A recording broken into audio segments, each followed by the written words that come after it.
دوسرا یہ کہ جی یہ کتاب اس کے اوپر بات میں کروں گا، اور یہ میرا ذاتی موقف نہیں، یہ جو اس کتاب کے رائٹر ہیں یہ اوبیسلی یہ ان کا موقف ہے، تو اس میں میرے بھی کچھ سوال ہیں جو آپ لوگوں سے میں کر سکوں گا، تو اگر آپ میں سے بھی کوئی اس کے اوپر بات کرنا چاہے تو لازمی کریں، اور آپ کے بھی سوال ہوں گے جو مجھ سے بھی ہوں گے اور جو رائٹر سے بھی ہوں گے، تو کوشش کیجیے گا کہ مجھے اور رائٹر کو، کیونکہ میں بھی کوشش کروں گا کہ میں خود کو اور رائٹر کو دونوں کو الگ رکھوں، کیونکہ جو ہماری ذاتی رائے ہے وہ شاید بہت ساری چیزوں پر بہت سارے لوگوں سے ملتی ہے اور بہت سارے لوگوں سے نہیں ملتی۔ اس لیے اب یہ بک ہے، میں تھوڑا سا اس کو بریفلی بتا دیتا ہوں کہ ڈاکٹر الہام نیاز صاحب جو ہے یہ پہلے history department Quaid Azam university اس کے ایچ او ڈی بھی رہے، اور ابھی یہ آج کل افریقہ فار ویریس ریزنس ان کے اسٹیبلشمنٹ سے جو معاملات اسٹیبلشمنٹ مینس کے جو یونیورسٹی کے انتظامیہ اس سے مراد یہ ہے، تو ان کے ساتھ کچھ معاملات ان کے ہوئے تو ہی ہیڈ ٹو ریزائن، اور وہ شاید ابھی چھٹیوں پہ ہیں۔ یہ ان کا بیسیکلی پی ایچ ڈی کا تھیسس ہے جو انہوں نے اپنا کمپلیٹ کیا، the culture of power and governance of Pakistan, تو بڑا، اور یہ ون آف دا ریئر جو تھیسز ہوں گے، آپ کو بھی پتہ ہے ہمارے تھیسز بھی آتے ہیں ایم فل اور پی ایچ ڈی کے، اور اس کے اوپر پھر زیادہ تر پکوڑے سیل ہوتے ہیں، لیکن یہ جو تھیسز ہے اس کو نہ صرف ایوارڈز ملے بلکہ یہ آکسفورڈ نے اس کو پبلش بھی کیا ہے، تو اس کی کوئی نہ کوئی انٹلیکچوئل ورتھ ہے، تو یہ پھر کتاب جو ہے یہ ہمارے سامنے ہے۔ اب سب سے پہلے یہ کتاب یا تھیسس ڈاکٹر صاحب نے لکھا کیوں، اس کی جو ایک بہت بڑی وجہ سمجھ میں آتی ہے وہ یہ آتی ہے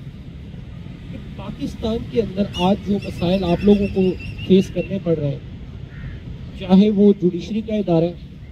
چاہے وہ ایگزیکٹو برانچ ہے، چاہے وہ ہماری سیاسی جماعتیں ہیں، اوورآل جو معاشرے کی نفسیات ہے وہ پاور سیکنگ ہے۔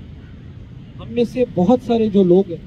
وہ اس چیز کو انڈرسٹینڈ کرتے ہیں پریکٹیکلٹی میں بھی اور پرسنل لائف میں بھی،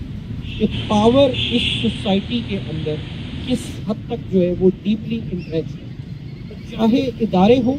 یا افراد ہوں، ہم سارے لوگ جو ہے وہ پاور کو سیکھ کرتے ہیں، اور جب ہم پاور کو سیکھ کرتے ہیں تو ہم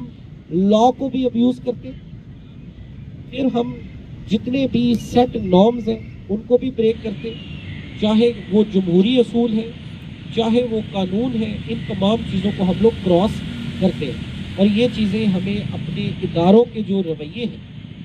جو انسٹیٹیوشنز ہیں، اسٹیٹ انسٹیٹیوشنز ہیں، ان کے رویوں سے بھی یہ چیز ریفلیکٹ ہوتی ہے کہ پاکستان میں طاقت کا جو استعمال ہے وہ ذاتی حیثیت میں کیا جاتا ہے۔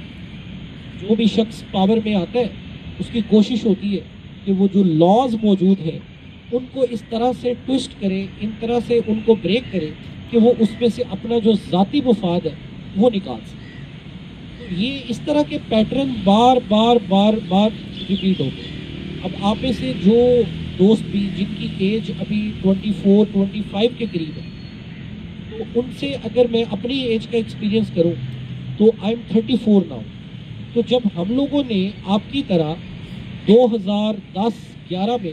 یعنی کہ اگر آپ اس ایج بریکٹ کو لگائیں کہ when I was 22-23، تو سب سے پہلا جو کام ہم نے سیکھا وہ سوسائٹی سے ہی سیکھا کہ جو ہمارا اسلامی سیاسی نظام ہے اس کے بارے میں بچپن سے پھر انسان پڑھتا رہتا ہے، لیکن جب کتابیں پڑھنی شروع کی تو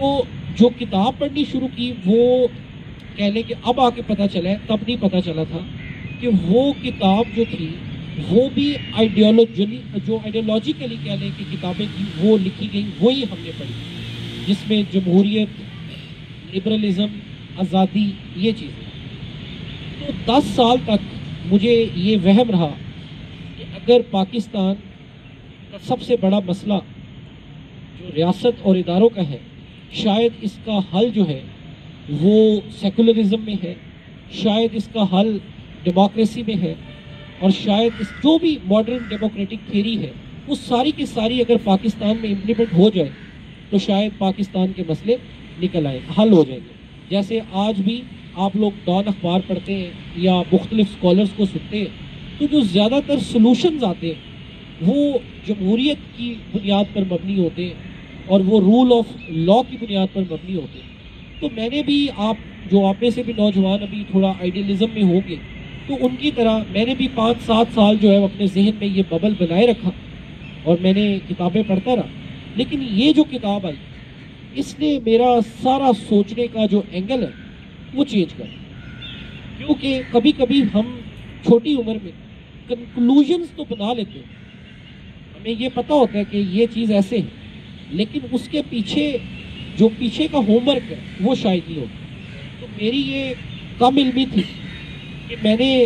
پاکستان کے اوپر بڑے کنکلوژنز بنا لیے کہ پاکستان ایسے ٹھیک ہو جائے گا, پاکستان ایسے ٹھیک ہو جائے گا. لیکن جب یہ کتاب پڑھی تو پھر کم از کم 4000 سال کی جو ہسٹری ہے اس خطے کی, انڈین سب کانٹیننٹ کی, جب اس کو سامنے رکھا اور اس کا جو پولیٹیکل ماڈل یہاں چلایا گیا اس کو اسٹڈی کیا تو بہت سارے جو پزلز ہیں وہ سالو ہو گئے. اور جو ماڈل ڈاکٹر صاحب نے بتایا ہے کہ جو برِ صغیر کے اندر لگایا گیا ہے ہمیشہ سے, چاہے وہ گپتا ڈائنیسٹی تھی, چاہے وہ مورین ڈائنیسٹی تھی, چاہے وہ نینڈا ڈائنیسٹی تھی, اس کے بعد مسلمانوں نے یہاں پر رول کیا ہے, ہندوز نے رول کیا ہے, سکھس نے رول کیا ہے, 1206 سے لے کے 1526 تک دہلی سلطنت تھی, پھر اس کے بعد مغلز آ گئے. تو گورے کے آنے تک ڈاکٹر صاحب نے جتنے بھی یہاں پولیٹیکل ماڈلز لگے ان سب کے لیے ایک کامن نیم یوز کیا ہے,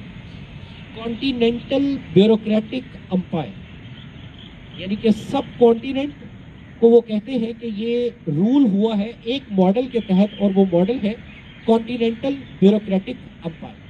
اور یہی اس کتاب کا مین نیوکلیس ہے کہ کانٹیننٹل بیوروکریٹک امپائر کہتے کس کو ہیں. اس کے 2 حصے بتائے انہوں نے. ایک حصہ بالکل میں صرف اس کو ایک لائن میں ہی بتاؤں گا کہ جہاں جہاں دریا رہے ہیں بڑے ہسٹوریکلی, ان کے ساتھ ساتھ سویلائزیشن جو ہے وہ ایمرج ہوئی. آپ میسوپوٹیمیا کو دیکھ لیں, آپ گنگا کو دیکھ لیں, جمنا کو دیکھ لیں, آپ یہاں ہمارے انڈس کے ساتھ ساتھ جو سویلائزیشنز ایمرج ہوتی رہی ہیں اس کو دیکھ لیں. ایک تو ہم لوگ بھی چاہے انڈیا کی اگر بات کریں, اچھا یہ آج کے ہمارا جو ڈسکشن ہے اس میں ورلڈ انڈیا جو میں یوز کروں گا یا بول دوں تو اس سے مراد بارڈر کے پرلی طرف والا انڈیا نہیں, اس سے مراد بارڈر نہیں ہے درمیان میں. تو یہ سارا جو خطہ ہے اس کو ہم کیا کہیں گے, انڈیا کہیں گے, تاکہ آپ لوگ اس کو کہیں اس طرف نہ ریلیٹ کرتے رہیں کہ یہ صرف ادھر کی بات ہو رہی ہے. یہ پورا جو سب کانٹیننٹ ہے یہ اس کی بات ہو رہی ہے. پورے کا پورا جو سب کانٹیننٹ ہے ادھر گینگس اور ادھر جمنا اور یہاں پہ ہمارے انڈس, تو ان کے ساتھ ساتھ جو لوگ آباد ہوتے گئے بستے گئے,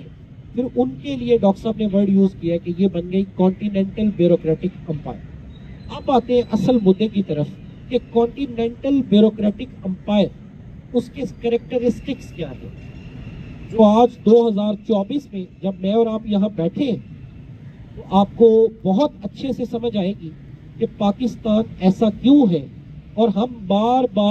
بار سیم جو پیٹرنز ہیں وہ کیسے اور کیوں ریپیٹ کرتے آ رہے ہیں.